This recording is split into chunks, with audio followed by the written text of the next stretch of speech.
महामहिम कानाकांता, हम आपको डैरियन ले जा सकते हैं, पर मंचूरिया पहुंचने के बाद आपको रशिया जाने के लिए आपको अपने खुद के साधन इस्तेमाल करने होंगे।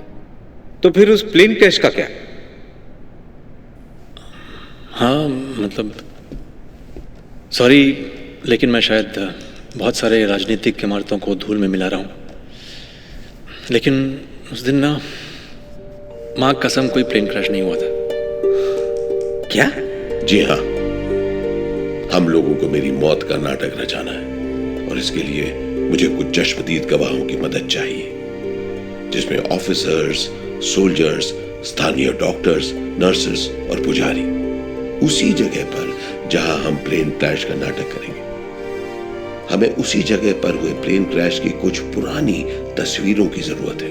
भिखारी के कान का एक टेलीग्राम चाहिए जिसमें हादसे का जिक्र हो और उसमें उस काल्पनिक प्लेन में जितने भी लोग सवार थे उन सभी लोगों की एक पूरी लिस्ट हो। मिस्टर वातानाबे, आप मेरा प्लान लेफ्टिनेंट जनरल इसोडा को समझाइए और इस बात का ध्यान रहे कि जनरल शेदेई भी उस काल्पनिक प्लेन में मेरे साथ है, क्योंकि वो भी मेरे साथ दारियन जा रहे हैं, इसलिए वो भी कुछ दिनों के लिए गायब हो जाएंगे।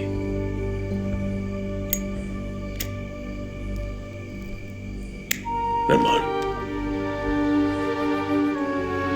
तुम्हें खास गवाह बनना पड़ेगा इस हादसे का।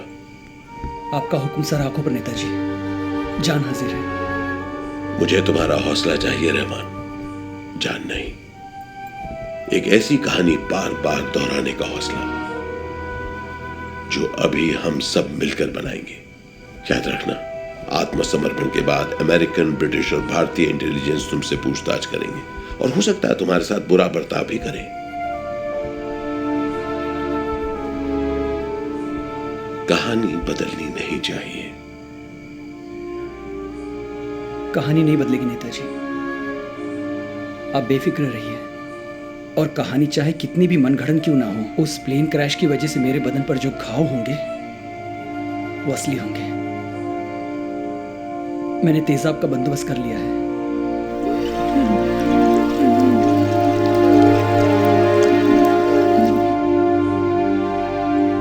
तुम्हें मेरी मौत की खबर बनकर तब तक हिंदुस्तान में गूंजना है जब तक मैं वापस आकर उसे आजाद न कर दूं।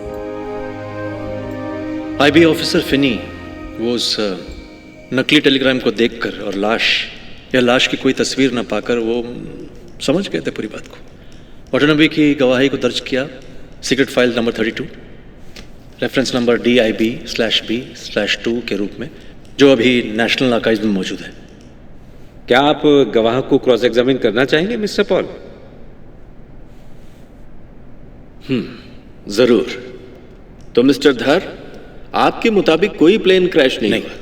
कोई प्लेन क्रैश नहीं हुआ। क्या आपके पास सर्कमस्टेंशियल एविडेंस के अलावा कोई क्रैश नहीं होने का और कोई सबूत है? आपके पास सर्कमस्टेंशियल एविडेंस के अलावा और कोई एविडेंस है कि प्लेन क्रैश हुआ है? मिस्टर धर, सवाल का जवाब ना सवाल नहीं होता। अच्छा, आपको ऐसा क्यों लगता है कि ये प्लेन क्रैश की पूरी घटना एक बनावटी घटना थी? मुझे इसलिए लगता है क्योंकि इसकी 19 वजह है। सुनना चाहेंगे? 19 वजह? 19? जी माय लॉर्ड।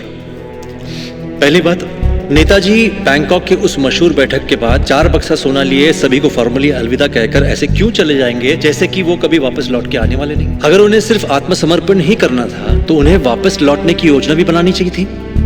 फिर वो क्यों सिर्फ रहमान को साथी बनाकर जापानी बॉम्बर प्लेन में चढ़े जबकि उनका अपना 12 सीटर आने वाला प्लेन पहले से तैयार था।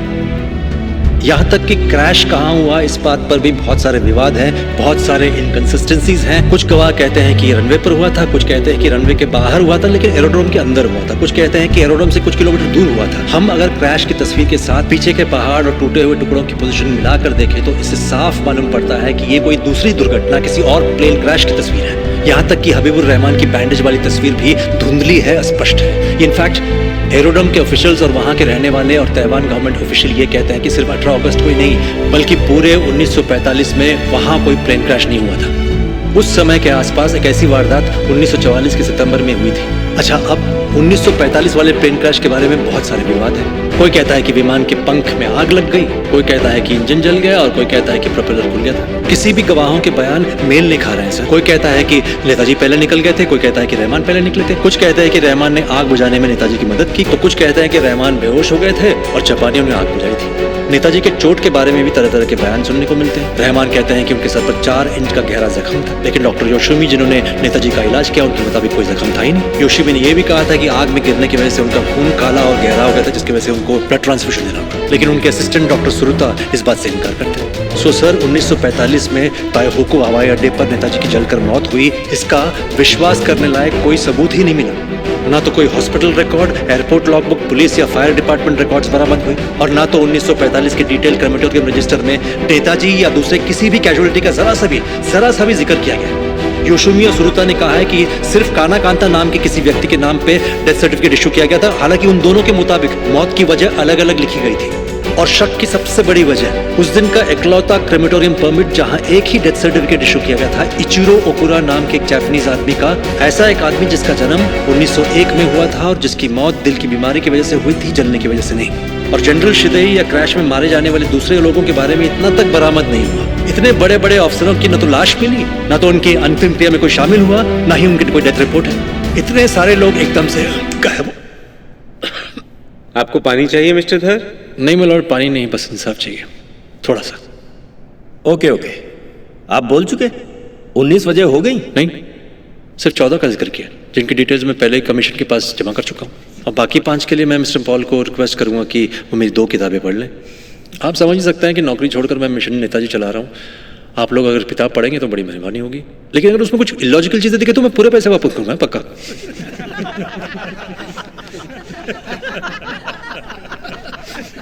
ठीक है, अब हम काम की बात करें।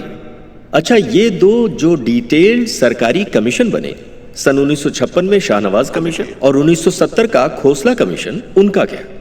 उनकी रिपोर्ट्स का क्या? वो लोग निष्पक्ष शोध और जांच के बाद इस नतीजे पर पहुंचे थे कि नेताजी की मौत प्लेन क्रैश में हुई थी।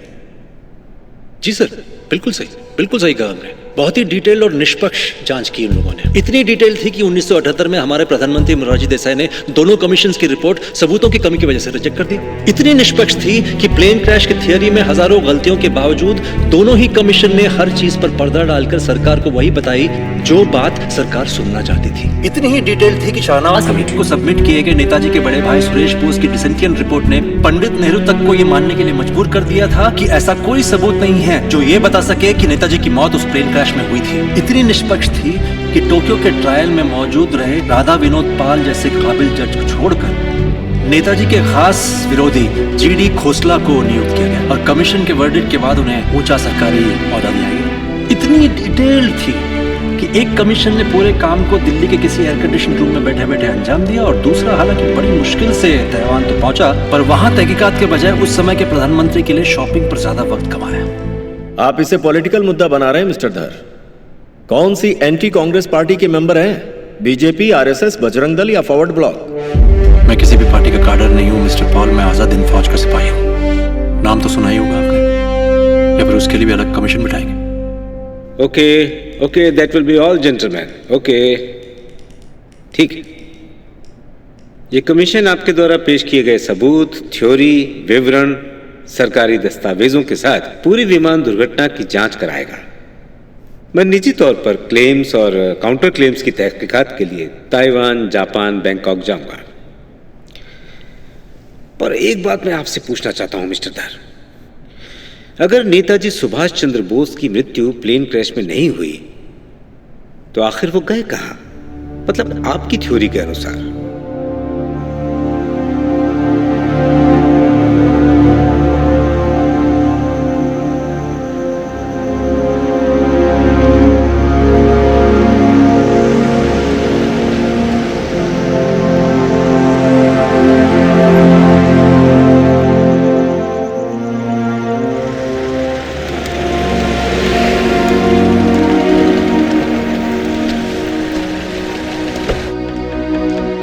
बंधु, ठहरिए, खोल रहे भैया। कौन है? मिश्रा जी, दरवाजा खोलिए, सीएम साहब आए हैं।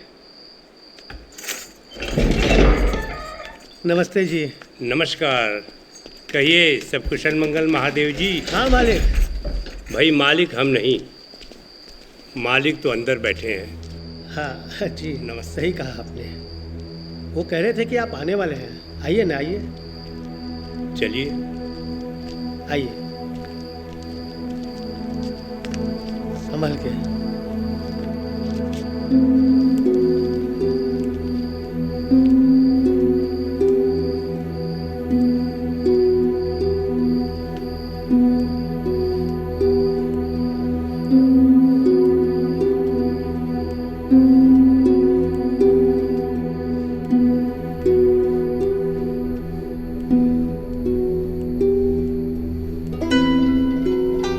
प्रणाम बाबा जी। आओ संपूर्ण, आओ। तंत्र की वो किताबें लाए हो? हाँ बाबा जी, ये रही। अच्छी बात है। एक बात बताओ बेटा, कितने साल हुए देश को आजादी मिले? 8 साल हो गए बाबा जी। 8 साल।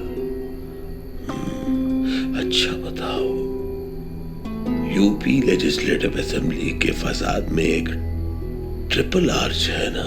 हाँ बाबा जी, हाँ। उसके ऊपर आजादी के पहले का एक निशान रह गया है, एक सितारा, एन ओकल्ट इंपीरियलिस्ट सिंबल, अंग्रेजी हुकूमत और जुल्म का एक मेमेंटो। अच्छा, मतलब कभी गौर नहीं किया, लेकिन अगर आप कह रहे हैं तो होगा। होगा नहीं है, पर आजादी के 8 साल बाद होना नहीं चाहिए, है ना संपूर्ण? कल से नहीं रहेगा बाबा जी। और एक बात संपूर्ण, मुझे बनारसी का खत मिला, क्या तुम उससे सहमत हो? हाँ बाबा जी, छोटा मुंह बड़ी बात।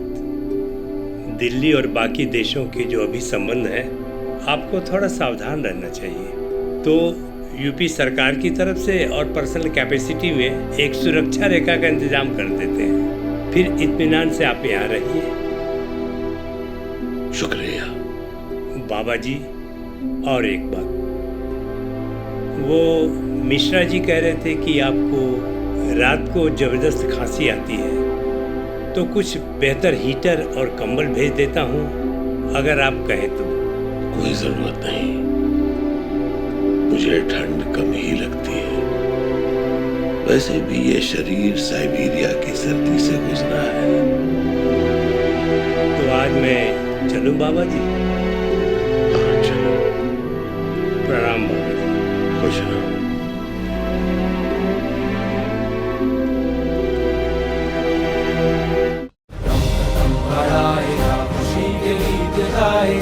जिंदगी है कौम